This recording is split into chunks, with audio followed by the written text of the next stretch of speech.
The views expressed, opinions given, and any communication made between the hosts and guests of What Are You Afraid of Horror and Paranormal Show do not necessarily reflect the views or opinions of Para X Radio, EMC Network, or all services that play this show. The hosts and services are not responsible for the actions of their guests, and the original rights of all intellectual property is retained by the creator, and all work is used with either permission or Creative Commons license. The show is for entertainment purposes only.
It's been cold, man. Oh, freezing. I know. It's been...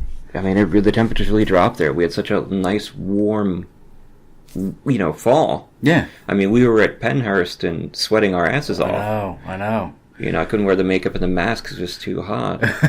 And then... our intentions were there. Yeah, right. We had good intentions. Yeah. The weather was saying, we don't care, we're not letting summer go. Right. And it was humid, it was warm, it was like 70 degrees or something like that. Yeah, it was pretty, it was still summertime. It was rough, yeah. And then last week we get a freak snowstorm.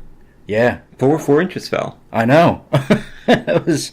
Yeah, we kind of got... That was really unexpected. Yeah. And last night it was like 10 degrees. Yeah. Well, it was 20, with the wind chill was like... Right. I think it was like 8. Yeah, it was pretty bad. Felt like 8 degrees. I'm taking Allison down to Philadelphia on the weekend. She's done school for the semester, and she did very well, God bless her. And so we're going to go down to Philly, see the Christmas Village. Nice. Around City Hall. You know how they do that, the big Christmas Village? Yeah. And they decorate all the parks with lights and have booths and these big stores and restaurants are open and, all sorts of holiday things happening in Philly all over the city. Right. Which is just really neat. And so I got us a great hotel room at the Marriott downtown, which is actually right by City Hall. Wonderful. And so Suburban Station is there. Nice. Take the train down, from Lansdale, and go right to the hotel, drop off our luggage, and then we're in the center of the city.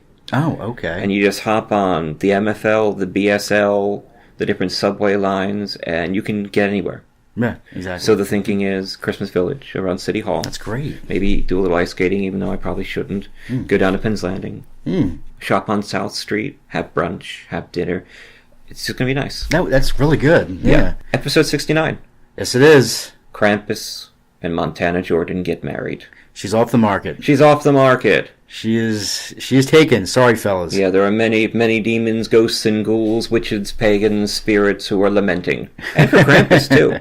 Yeah, Krampus is off the market, too. When I told people that, I told people that she and Krampus had tied the knot, and some people were upset about Katie, some people were upset about Krampus. I'm curious to see who was upset about Krampus. Okay, let's do a poll here tonight. We'll set it up on Twitter and on our Facebook page. Who would you prefer to marry, Montana Jordan or Krampus? And are you sad that Krampus is off the market? Or Santa? Yeah. Or let us know. Let us know. Write it and tell us. Montana Jordan's going to want to gloat. Yes. Yeah, so. But she's on the show. And she's come on the show to talk about Yule, a little wassailing, Krampusnacht, the original pagan traditions behind Christmas and Yule. Right. Which will be fun. It's our yearly thing. It's our yearly thing. Her and John Foster. And we are going, John Foster, and we're going to pretty much showcase her marriage. Yeah, right? yeah. She's going to get married on the show tonight. Yeah. It's like when Tiny Tim got married on the Carson show. Danny Carson. I mean, that was before my time, but I remember seeing clips of that, excerpts. Yeah, it was from when he was on. I know it was a big deal for him to get married live on the show. Yeah, I saw clips of that too, and when I was younger, I actually read a book on Johnny Carson. Weird things I read as a kid. And I watched documentaries on Carson and stuff. He married Miss Vicky. Oh, Miss Vicky. On December 17th, so it's coming up on that time. Oh, all right. In 1969, with 40 million people watching. 40 million, man. Yeah, and of course, Tiny Tim was famous for the song "Tiptoe Through the Tulips." That's right. Yeah, so. And he had his little, was it ukulele? Little ukulele that he played. Yeah,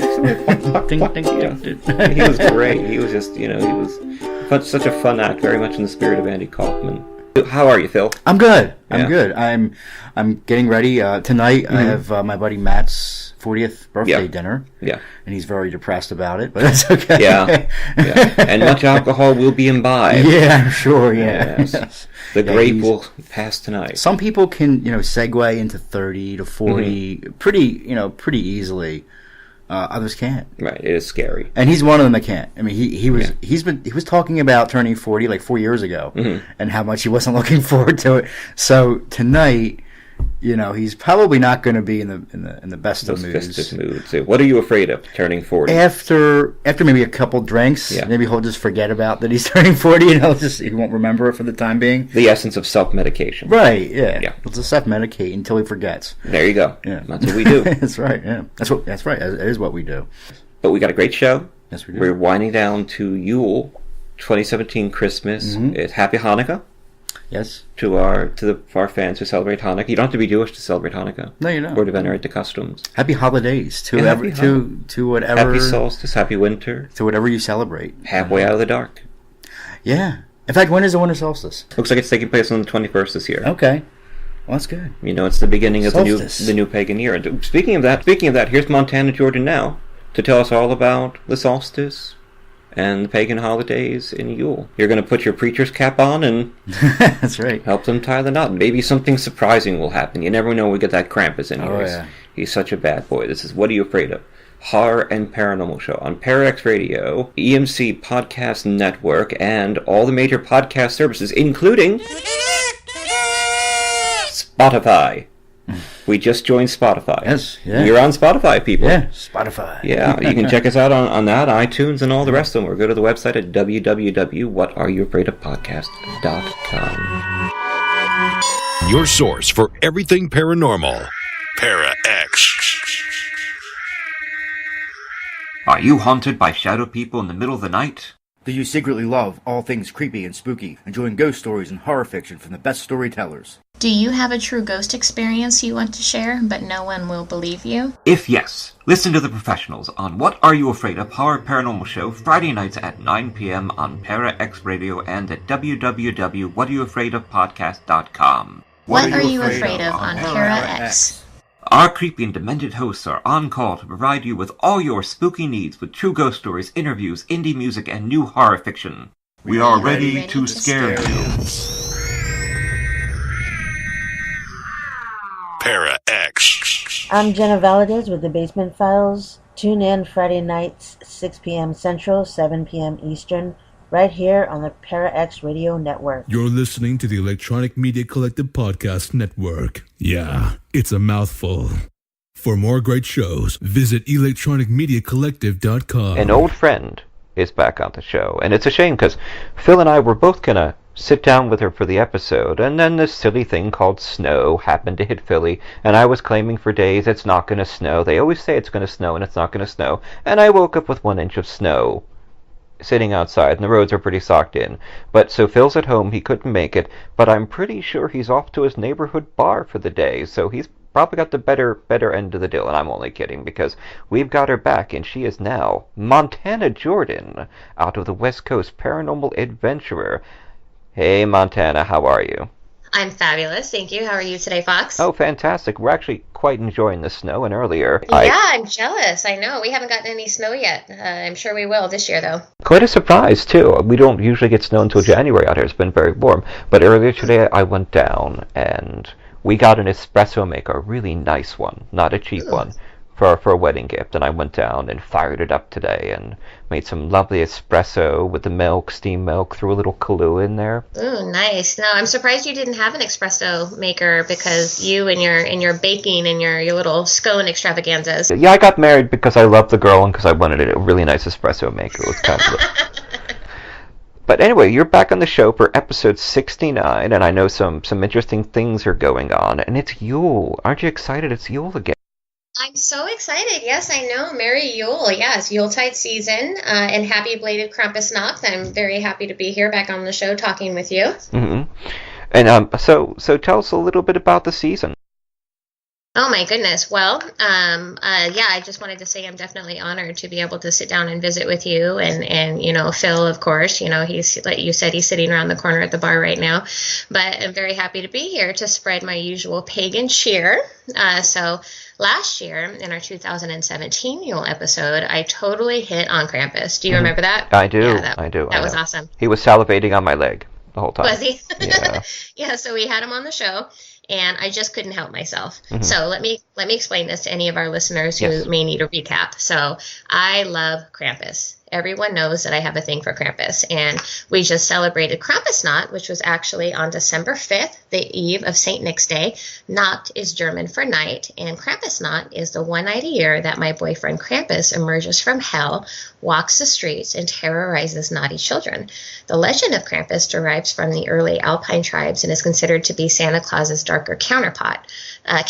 So St. Nick, or Santa Claus, as we know him as now, traditionally rewards the nice children with presents, right? Mm. Well, Krampus's job is to punish all the kids that are naughty. So Krampus actually beats kids with a birch branch.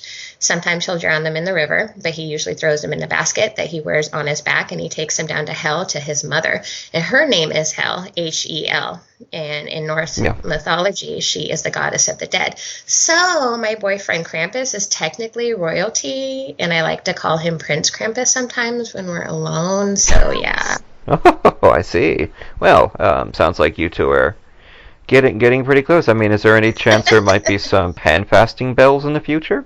You know what? I hope so. I mean, it's been a year now. Yeah, I think I need him to make a commitment. So I'm hoping that's in the near future. You want to marry a prince from hell. That's very you. Yeah, that's so me. Of course, coming back to that, we are in Yule, the winter solstice, and of course it varies between like December 20th and the 23rd on the Gregorian calendar, but it's celebrated right around this time in the northern hemisphere, and I'll be celebrating it the solstice. So Krampus is a Yuletide creature, yes, making his appearance in December before Christmas. So not only is Krampus still relevant today, but so is Yule, because Yule is actually the pagan tradition that modern-day Christmas originates from. So Yule, also known as winter solstice, as you mentioned, is originally a Nordic tradition. The Norse, the Celts, and the early Germanic tribes all celebrated Yule. So Yule takes place on the actual winter solstice, and winter festivals are still common practice today, especially in Greece and in Rome. And the early Christian church adopted Yule and a fair portion of its pagan customs, eventually renaming and relabeling the holiday as Christmas. Mm-hmm. As in Christ Mass, which are often Saint Masses, like St. Christopher Mass and things like that. And yeah, so it's the sun's rebirth, which is celebrated with much joy.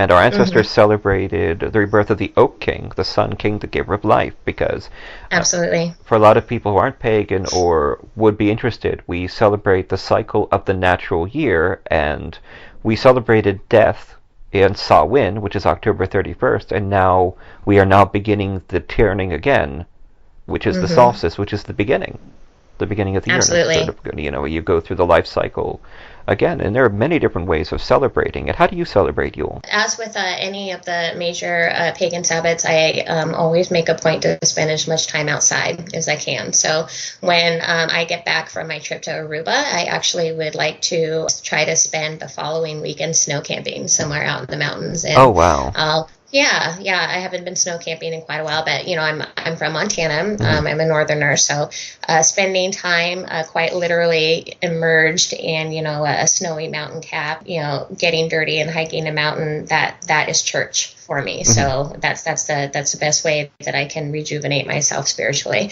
But and it's so interesting because as a pagan and as an occult scholar, people are always asking me about Krampus. Why Krampus and why Yule? Why is it so relevant today?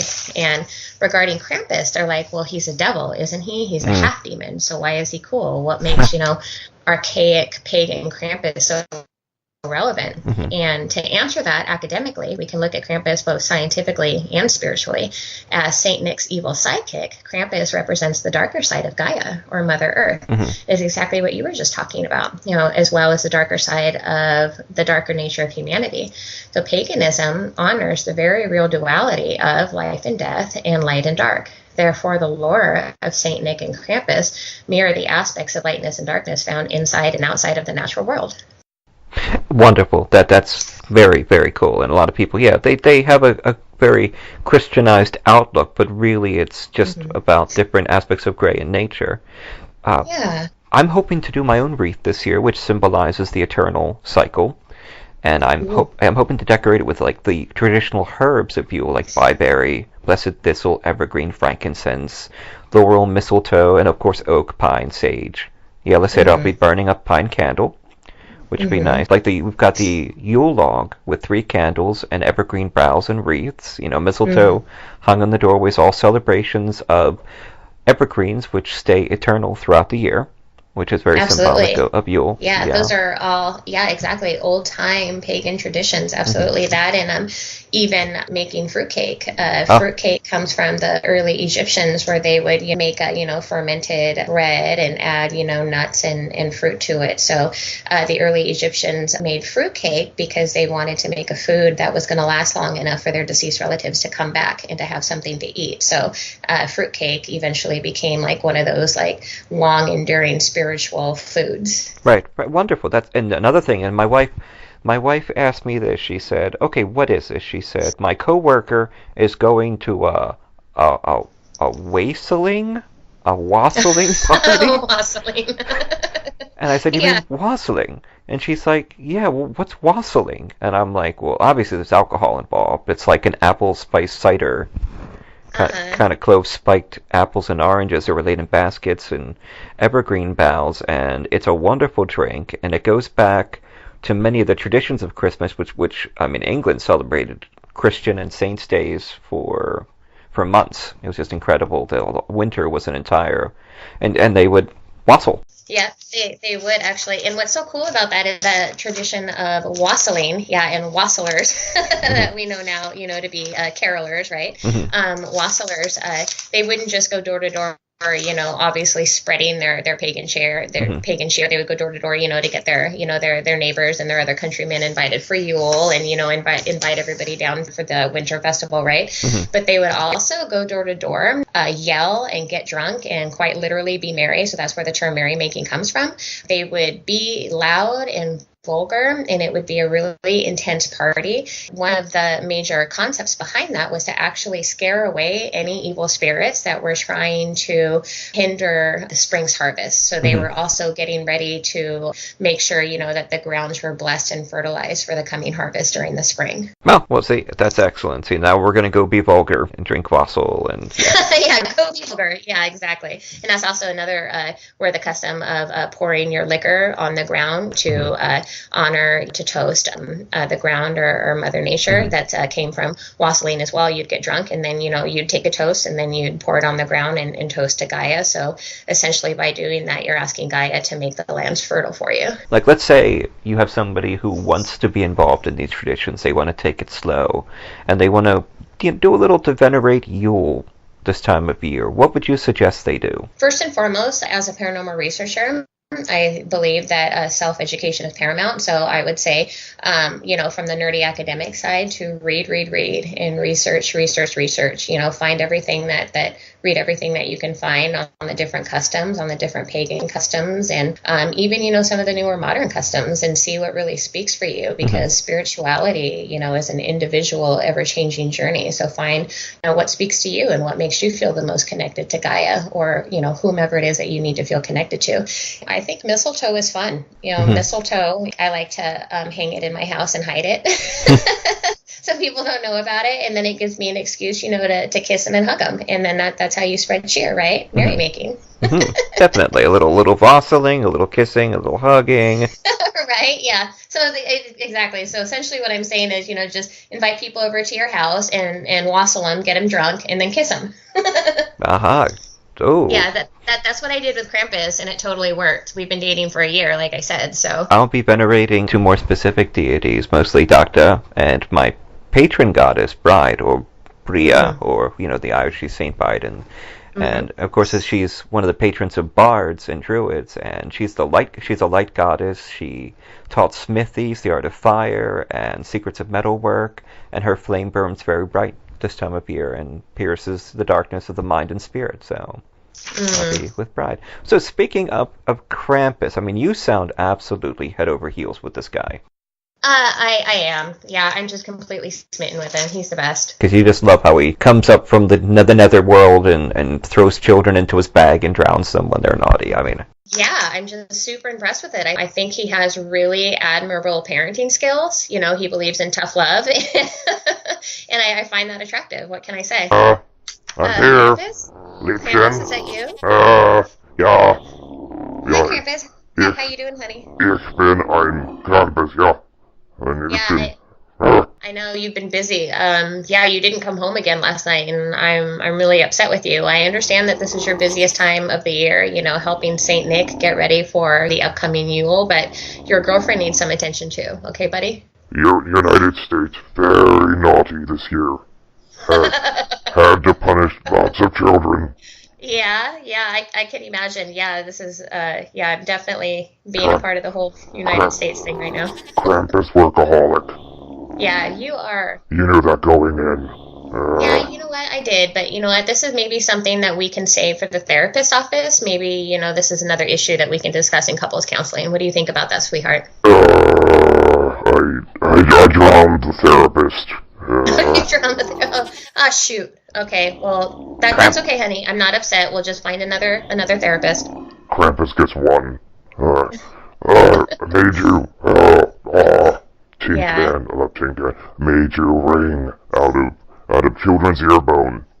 Oh my God, Krampus, that's like the hottest thing you've ever said to me. So that's really interesting that you said that, because actually, sweetheart, I have a question that I've been wanting to ask you. I've been waiting. Wasn't me. I washed thoroughly, like you said. Ew, gross. Yeah, good. I'm glad you have been working on personal hygiene. That was an issue, so I'm proud of you for doing that.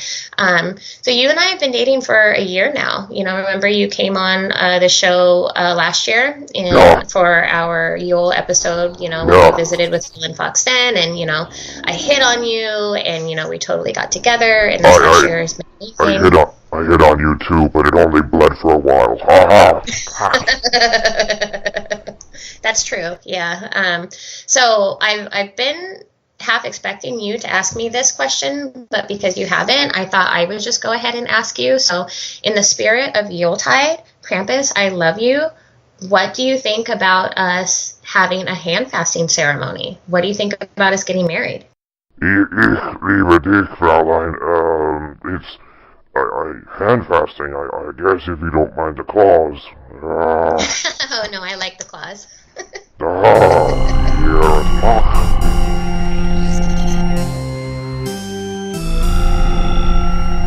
Dearly gathered friends, demons, holiday hobgoblins, demented listeners, ghost hunters, and members of Krampus's extended family, including Germic, deities, and fairies.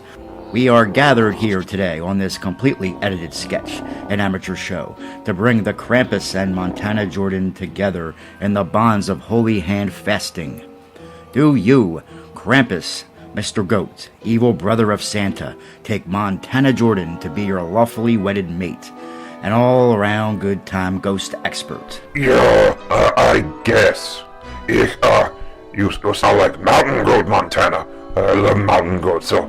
I married you, Yellow. I get married. I get married. He's lasting. Do you, Montana Jordan, take this Germanic pagan figure of Yule to be your lawfully wedded husband, with the smells and saliva and duty of drowning not children once a year or beating them with sticks? I do. I happily and deliciously and demonically do take Krampus to be my lifelong and death-long partner forever. Death-long, I like that. I knew you would, Ibby. Then, by the power invested in me by the fictitious church of What Are You Afraid Of and Spotify, I now pronounce you bonded together in strange and a bit disturbing union. Ho, ho, ho. Merry Christmas. Not so fast, you evil hell demon. Montana Jordan is mine. Santa, I really appreciate that. I feel for you deeply, but I love Krampus. Yes, I'm going to do this. And you're going down the chimney, Krampus, because I'm Santa Claus. Oh no. Wait. Hold on. Santa has ordered his reindeer to stampede over Krampus. Why are Krampus and Santa fighting again? You're cleaning this up. No, Krampus has picked up my wife and stuck her up the chimney. It's gotta be tough getting her out this time of year for Christmas morning, because we like fires and stuff. I might not get to it right away. Oh Phil, look out! Oh, no, you're not, Santa. Always stealing my girls and elves. Are there boy girls and elves? And girl elves? And you can't really tell, and I guess that's a good thing, because we're too wrapped with gender as a culture. Not sure about that there, Krampus. Probably should focus on, what's happening now. Big deathmatch with Santa again in my living room. Just please don't touch the tree this time. Oh, God. Rudolph is electrocuting him with his nose. Oh, God. Santa has taken a Coke bottle. He's probably keeping them on him ever since, he's the big Coke guy. And he's opening it. No, he wouldn't be. He's grabbed Krampus's skull, and he's stuck it in his ear, and he's popping it open. Wow. Oh, soda's spilling everywhere. And actually, I might get some Coke there. I hate Coke. Too much sugar. Ah! Yeah, Krampus is probably a Pepsi guy. Santa has dunked Krampus into the eggnog punch and is trying to drown him. No one drink the eggnog. Please, just don't touch the eggnog. Please. Krampus's head is knee-deep in that eggnog. God, no, It's got goat hair in it. Santa, kuss meinen Arsch! Oh, that's very nice language there, Krampus. Oh my God, she stabbed Santa through the heart. Can you believe this, Phil? Bowlfuls of jelly are leaking strawberry all over the floor. Oh, here you kill Santa for me. Best wedding gift after mine, Liebe. Come here, baby. Sorry, my love, but Yule is mine this year. You must die too. Oh God, no. Fox. She stabbed Krampus. She's taking over Christmas. She betrayed me. Oh, Krampus. She cut off Krampus. Oh, she's amazing. Oh, see you next year. Oh.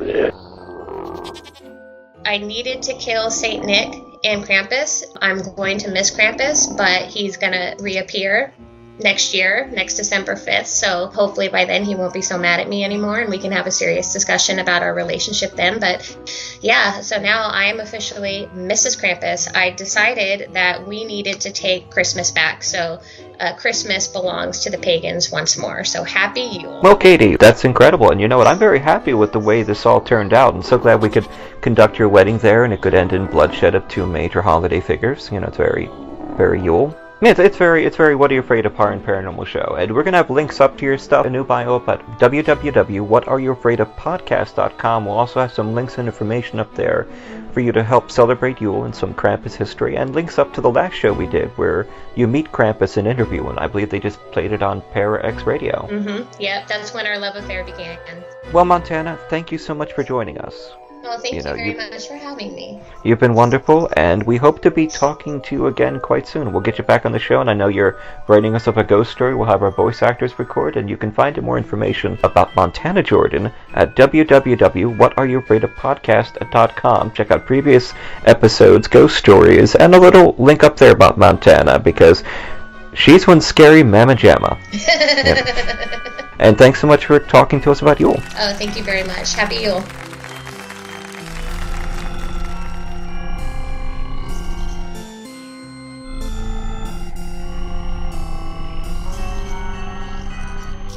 Step the gilly, on we go, heel for heel and toe for toe. Arm in arm and on we go, off for Mary's wedding. Over hillways, up and down, myrtle green and bracken brown, past the shilling through the town, all for sake of Mary. Silvergilly on we go, heel for heel and toe for toe, arm and on we go, all for Mary's wedding. Plenty herring, plenty meal, plenty pig to fill her creel, plenty bonny bands as well, that's the toast for Mary.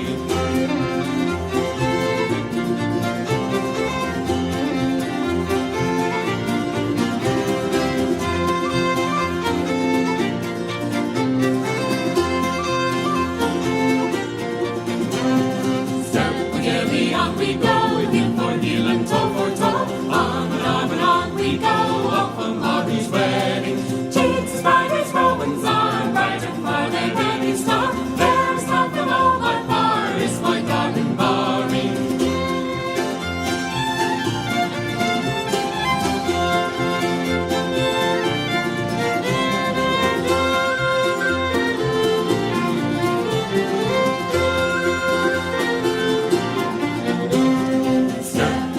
On we go, heel for heel and toe for toe, arm and on we go, up on Mary's wedding. Over hillways, up and down, myrtle green and bracken brown, past the shillings through the town, all for sake of Mary.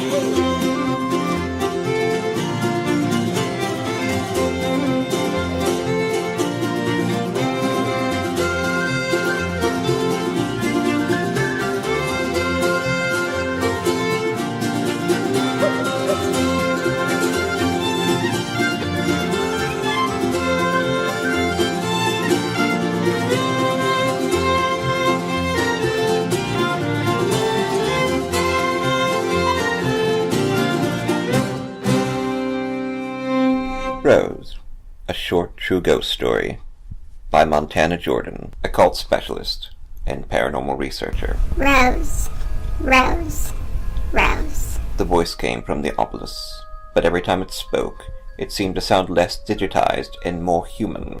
An obelisk is a technological device containing a word database and is very often used as a paranormal investigation tool. The theory is a spirit or ghost that might be present has the opportunity to pull verbiage from the device in order to better communicate with the living. Rose, Rose, Rose. My paranormal research team and I were investigating a well-known paranormally active hotspot in downtown Portland, Oregon. The claims ranged from hearing disembodied voices to one person being physically assaulted by an unseen force. The main claim was that the spirit of an old fire chief roamed the building. It was late April, after midnight, and the three of us were evenly dispersed about all 3 floors. I was in the basement with my colleague Lester when the obelisk kept repeating, Rose, Rose, Rose. Lester and I were experimenting with a laser grid. A laser grid is a device that emits green dots and is used to detect possible disembodied movement. Not surprisingly, as the obelisk continued to spout out Rose, movement was seen inside the grid of dots.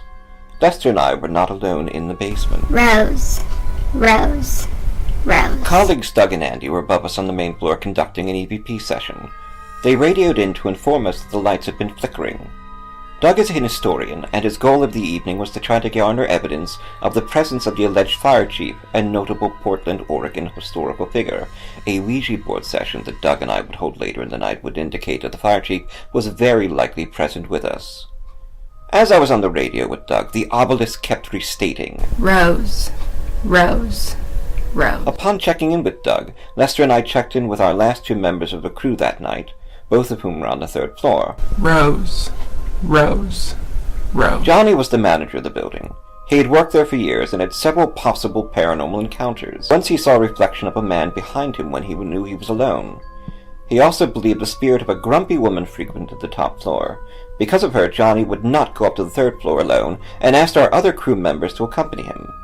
So she and Johnny were watching their flashlights turn on and off by themselves 2 whole floors above me, not knowing that the obelisk I held in my hand kept calling out to her. Her name was Rose. Rose. Rose. And we are back with What Are You Afraid Of? Horror and Paranormal Show. Yes we are. That was a very interesting experience with Montana. Yeah, that was... Who knew she was going to turn on the end?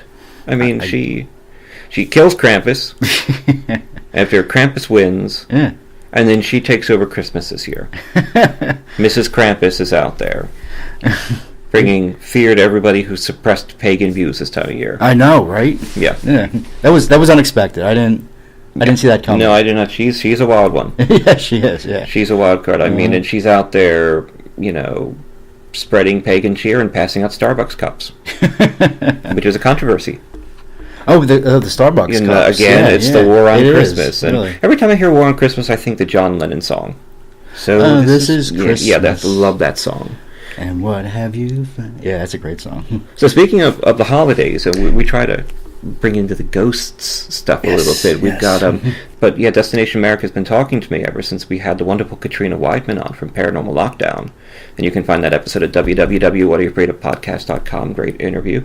But they are celebrating the 12 Nights of Haunting, ending with a never-before-seen episode of Kindred Spirits. And on the 12 Nights of Haunting, Destination 12 screamers screaming, 11 houses is haunting, 10 ghosts a ghosting, 9 floors a creaking, 8 doors a slamming, 7 spirits passing, 6 hands a reaching, 5 pentagrams, 4 monster growls, 3 full moons, 2 creepy mess, and 1 scary good reason to watch. Didn't really. Should we do that again? No, I think we're good. Okay. I think we're good. I think our fans appreciate that we're not.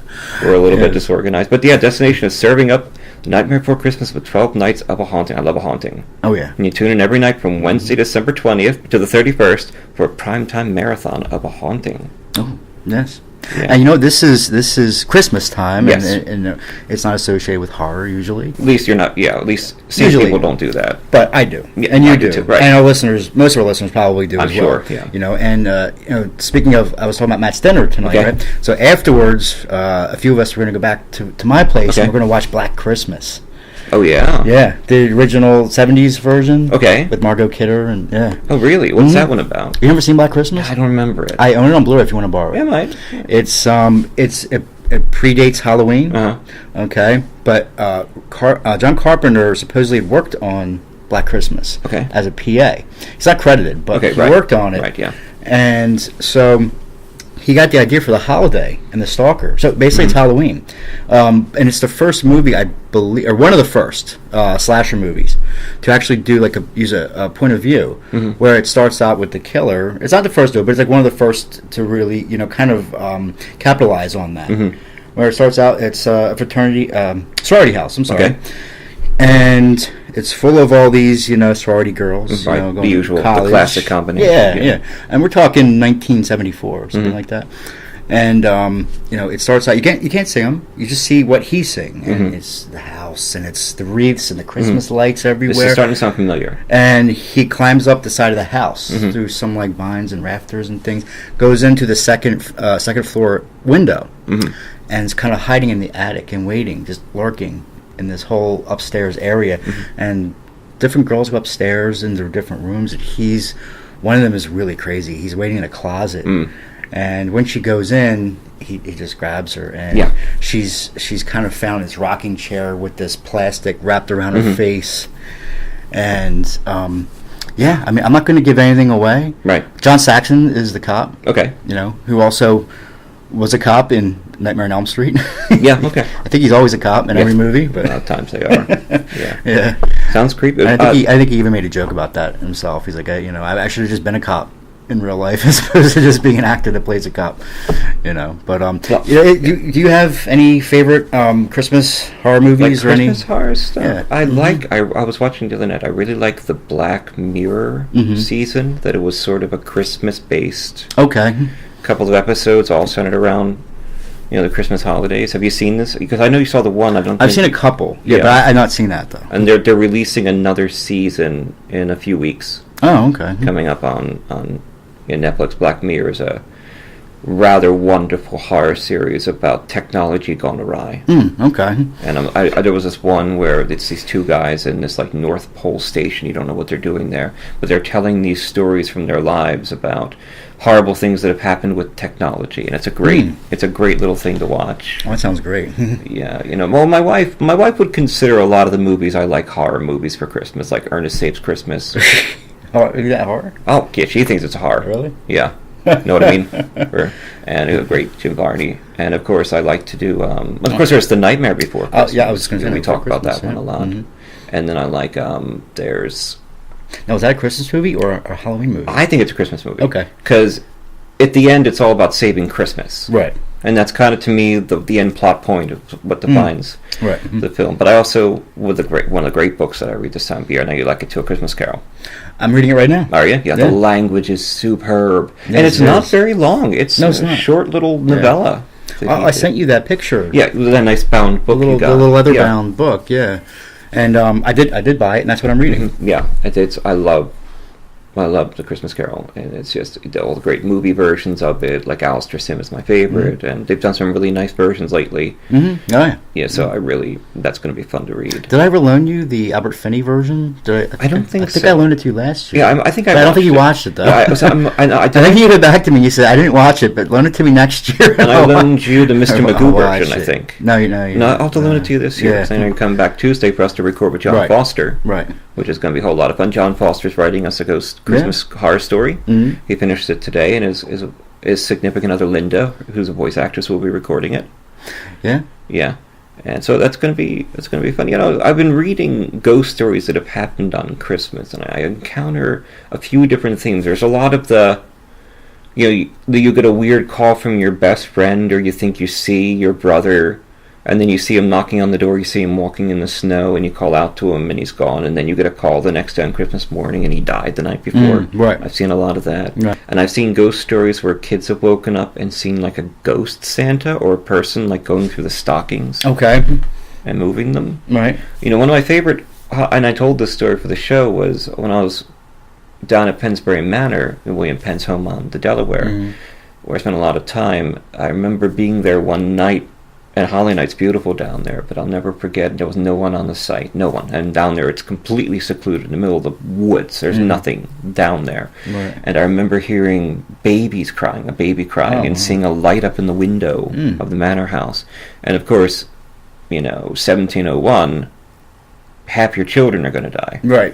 In fact, to the point where they didn't even name one of their kids. You didn't even name the kid until a few weeks later when you christened them. And that's kind of like saying, well, it's going to survive the first few weeks so we can christen them with a name and give them a name. But otherwise, they wouldn't even name them half the time. Wow. End up getting buried in like a little grave. They had a lot of little boxes. A lot of children died. Wow. And to the point where women declaring lifelong virginity became a survival tactic. So many died in childbirth. Right, yeah. And the ghost, and of course you always hear the ghost story about the local bridge where babies had been thrown off or mothers had died nearby in childbirth, and you could still hear the babies crying. You know what I mean? That's creepy. The bridge. Yeah. That's creepy. And pretty depressing too at the same time, Yeah. Jeez, man. You had some questions, you said? Goodness. Oh, yeah, I had a couple questions. Yeah, okay. I was going to ask you what are like some of your favorite Christmas songs for this time of year? Oh well, we talk about movies and books, but we don't talk much about songs normally. The Krampus is coming to town by Rusty Cage. Okay, and we played that on last year's show. Mm-hmm. Well, Krampus, eat my soul. I mean, that's a great little tune, and I like the John Lennon. War is. We shouldn't sing too much because of copyright, but yeah. I like that one. I make a nice eclectic mix. The Little Drummer Boy is nice. That's the version with Bing Crosby, David Bowie. And Bowie. Oh my God, that's great. That's the quintessential. That's like my favorite. Yeah, that is so amazing. What Christmas music do you like? Actually, I have a new one that's on my radar this year that I never even heard before. Okay. And it's because of I have a vinyl album for On Her Majesty's Secret Service, James Bond, the soundtrack. Okay. On vinyl, Very nice. It's a song on there called "Do You Know How Christmas Trees Are Grown?" Oh yeah. By Nina, and I never even heard it before. It's a really interesting Christmas song, and it's got these children in the background singing. And I know the video's on YouTube. It's from 68 or something like that, 67, something like that. I don't know, but mid 60s, whenever the movie came out, and it's really interesting. And as far as other songs, I like. I know most people hate this song, but I like the Paul McCartney song. Okay. Yeah, I think it's Simply Having Wonderful Christmas Time. People hate that, but I like it. Yeah, it's a fun one. And I like, of course, there's always Patrick Swayze Christmas from Mystery Science Theater 3000, from Santa Claus Conquers the Martians. Yeah. That's one of my... So my question to you is Santa really a supernatural being, or is he an alien? I like to think he's a supernatural being. Okay. Of course, based on the concept of the... But if he were an alien, it would explain a lot. It would. Yeah. You know, it's like he flies in a spaceship. Yeah. And delivers toys to all the good girls and boys. Yeah, he does. Right, okay. But we are in our Winter Ghost Stories, and we'll be bringing you some great stuff in January. And, of course, we've got John Foster next week. Mm-hmm. And then our New Year's thing, Max Booth wants to come on the show with Laurie Michelle Max over at PMMP. Okay. And we got some wonderful guests lined up. And it's going to be an incredible 2018. Yes, it is. The show's doing quite well, and we're really growing into it. We're going full steam ahead. Full steam ahead. Yes, we are, man. Because we are out here to shamelessly promote ourselves. That's right. Shameless plugs, why not? Yeah, right? We have to. We really do. I mean, and we'll be bringing you ghost stories, and we've got part 3 of our Tim Wagner interview, where he talks about the nature of writing, the writing industry, indie writing. He did some great ghost stories for us last time, and he talks about the Crystal Lake publication, a new horror anthology from the best horror authors that's out, and I'm actually working with an editor on a story right now. I'm going to send you the information, but it's an Australian publisher. Okay. It's a charity anthology. He just set it up. Nice guy, Steve Dillon. Oh, yeah? And he set up 6 categories. He wants word counts, flash fiction. I know you love flash. Oh, you excel at flash fiction. Right. You're very good. Thank you. The limit is 666 words. Okay. And they're all Christmassy, wintry based themes. 666. Yeah, I'll send you the link. I sent it to him yesterday, and he wants some edits on it, but it's looking pretty good, and it's going to be for a good cause. Oh, great. Okay. I'll send you the link. You should get one out. We could be in Sure. it. And when we get more information on that book, we'll let our listeners know. That's awesome, yeah. We'll be back on What Are You Afraid of? Horror and Paranormal Show. Mercy, a new horror medical thriller from author T. Fox Dunham, published by Bloodbound Books.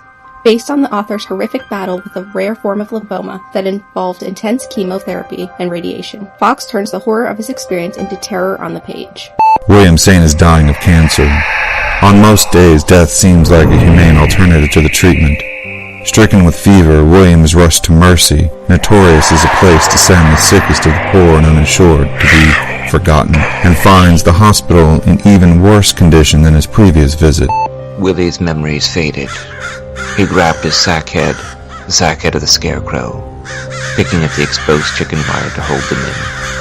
However, the memories fell out of the holes in his face. They wormed and crawled from the leather flesh and the old clothing of the scarecrow, then squirmed and wiggled down his body. The grounds are unkempt, the foundation is cracking, and like the wild mushrooms sprouting from the fissures of decay around it, something is growing inside the hospital. Something dark.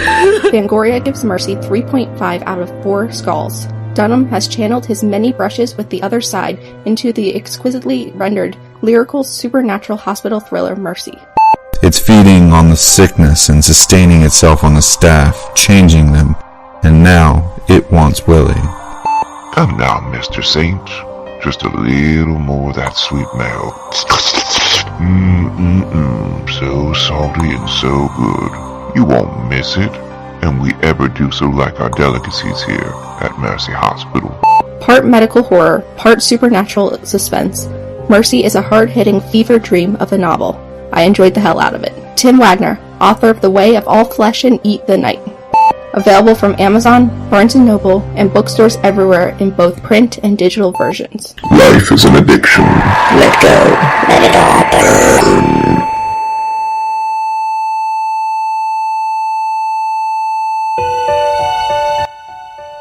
Caliburn Press, LLC is a Madison, Wisconsin-based publishing company owned and operated by Alan Ledden.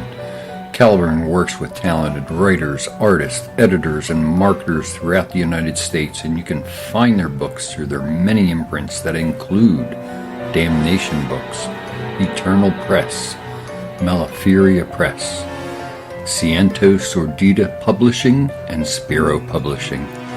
Please visit their website at sites.google.com/site/Caliburn Press LLC/home or Google Caliburn Press you check out their growing list of titles on Amazon.com, BarnesandNoble.com, and any other place fine books are sold. This is Katrina Weidman of Destination America's Paranormal Lockdown, and you're listening to What Are You Afraid Of? Horror and Paranormal Show. Your source for everything paranormal. Para X. Gotta thank Montana Jordan. Yes, for being such a good sport. It's a shame you couldn't have been there. The snow was really bad. Yeah, I know. Especially in like Stone Ridge, like where I live. Like on the cul-de-sac, it shuts down. It was pretty intense that day. Yeah, it was nice to look at, but and what we do is if things don't work out, we improvise. It's nice, like you were just saying. It's nice to look at from the comfort, and warmth of your own living room out the window, but actually going out and traveling in it is a different story. Right. Right. Yeah, and that's fine. And I made cappuccino. Okay. With my espresso machine. I got a really nice one. We got as a wedding gift, so it's wonderful. And if you know what you're doing, you can make some incredible espresso or cappuccino. And nice. We've got the vanilla, we got all the flavorings, and we've got a little Kahlua you put in. Nice. Yeah, that is really nice. Yeah. That's some good stuff, man. And of course, we'll be at Barnes and Noble hanging out. Yeah. Doing some writing. Maybe finish. You can get something into that anthology. Maybe. Yeah. I'll send you the links tonight. Yeah, send the links. Yeah. Mark Slade had asked us both to do a script for his really excellent radio drama, which is on Para X Radio. Wonderful. So we'll do that. And we're busy. Yeah. Oh yeah. We're busy. Yeah, it's definitely are. And before we got we were talking about movies and stuff like that. Yeah. And there's actually one I saw last week, and it's new this year, and I highly recommend anyone listening to this to definitely check it out. I don't care if you rent it, whatever, on demand, doesn't matter. It's called Better Watch Out. Okay. Yeah. And it's got some high profile people in it, and stuff, but the main story is so refreshing and so different that I didn't see half of what happened coming at me. I didn't expect it, and my friend brought it over, and he's like, I was like, did you see? He didn't see it either, but he heard so many good things about it that he just went out and bought it anyway. Okay. And so it was a first viewing for both of us, and I don't want to talk too much about certain things that happen or I'm not even going to say it. Yeah. Just watch it. Yeah, That's it. Check it out. And I think you'll be pleasantly surprised. It is a horror movie, so don't think it's some like light fluffy Christmas movie. It's not. That's like the Addams Family. I always think of that as Christmas. Right, yeah. This is a little more demented than the Addams Family, though. It's got some pretty crazy stuff. I was my jaw was dropping. I'm like, wow, I didn't see that coming, man. Right. That's all I'm going to say though about. All right, I'll check it out. About that. I like it good. But it's been a great show. Yes, it has. It's been fun. Thanks again to Montana Jordan. Thank you, Tim Wagner, for being on 3 shows. Yeah. He did a great interview there. Really some solid information. Of course, Crystal Lake Publishing has the book out. Go over to the website, check it on Amazon. We'll have links for that. Crystal Lake's up and coming. They're doing well. They're doing well. Jim Leonard's doing very well. And we've got another author of theirs coming up that I did a great interview with, and that'll be on the next few weeks. And John Foster will be with us on Tuesday. Yes, he will. He's got a horror story. P.D. Kasak has another horror story that'll be on. We're doing some Christmas horror stories next. Here we are. Yeah. Next episode with John Foster. That's going to be a lot of fun. But it's been great, and I can't wait to see you next week. Yeah. And maybe Mrs. Krampus, who's now taking over Christmas, will have something under the tree for you next week. Oh, yeah. Hey, let's keep an eye out. Yeah. Well, this is T. Fox Dunham. And Mrs. Phil Thomas. And this is episode 69, Krampus and Kate. And this is episode 69, Krampus and Montana Jordan get married. Hi, this is Tim from Comic Zen. We're located at 301A West Main Street in Lansdale, right near the intersection with Susquehanna Avenue. We have new comics, old comics, graphic novels, including comics made just for kids. Action figures, statues, comic supplies, board games, card games, and much more. We have a special order service for both comics and games, and we have a comic subscription service so you don't miss your monthly issues. So come to Comic Zen. Just don't upset the samurai ghost who haunts the store. And guess what, kiddies? Foxy and Philly will be recording live from Comic Zen in Lansdale every first Friday of the month. So come down and see us at 6 p.m. Eastern Time. Well, not then, because we will be recording live for the Philly Foxy Haunted Spooky Hour on Para X Radio. And bring your ghost stories a little before or a little after, and we'll be glad to collect them at Comic Zen. First Fridays at Comic Zen. Comic Zen in Lansdale, PA.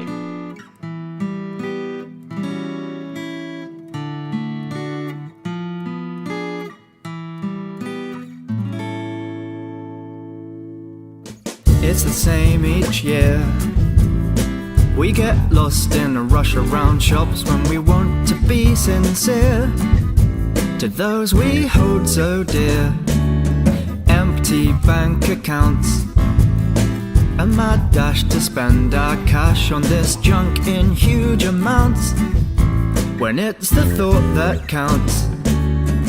And while it's a lovely gesture, I don't feel the need to test your love on token gifts to me. I've already got more than I could need. It's another pair of socks, a DVD that I won't watch.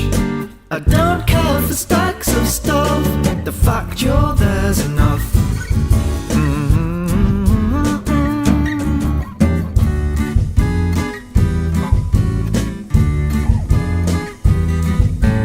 Gridlock checkout queues, gift ideas pumped in our ears, but it's all too naff to choose.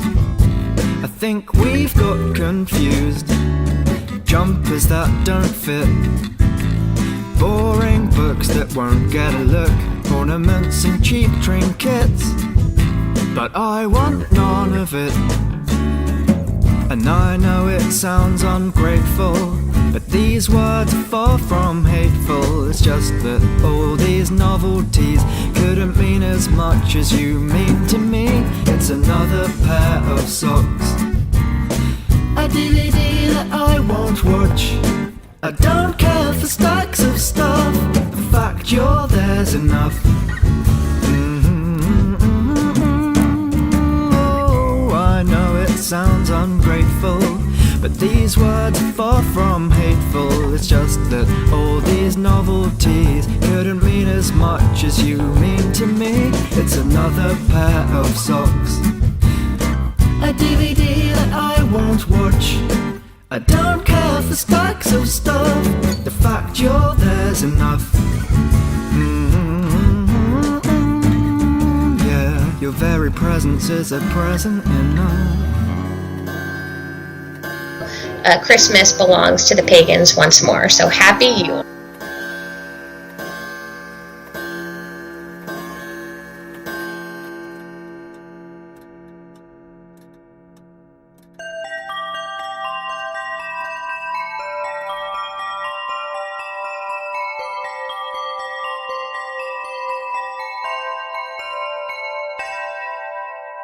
Keith Fox Dunham lives in Philadelphia with his wife Allison.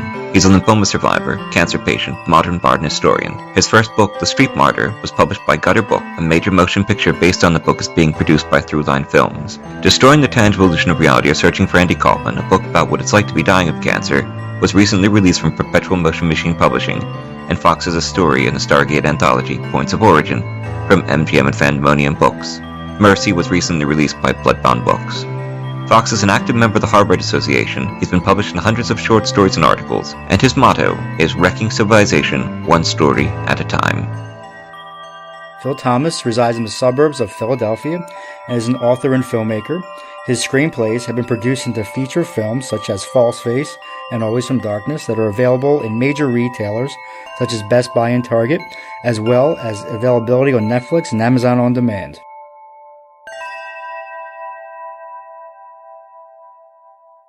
The views expressed and the opinions given by the individual host and their guests do not necessarily reflect those of Para X, its affiliates, or its sponsors.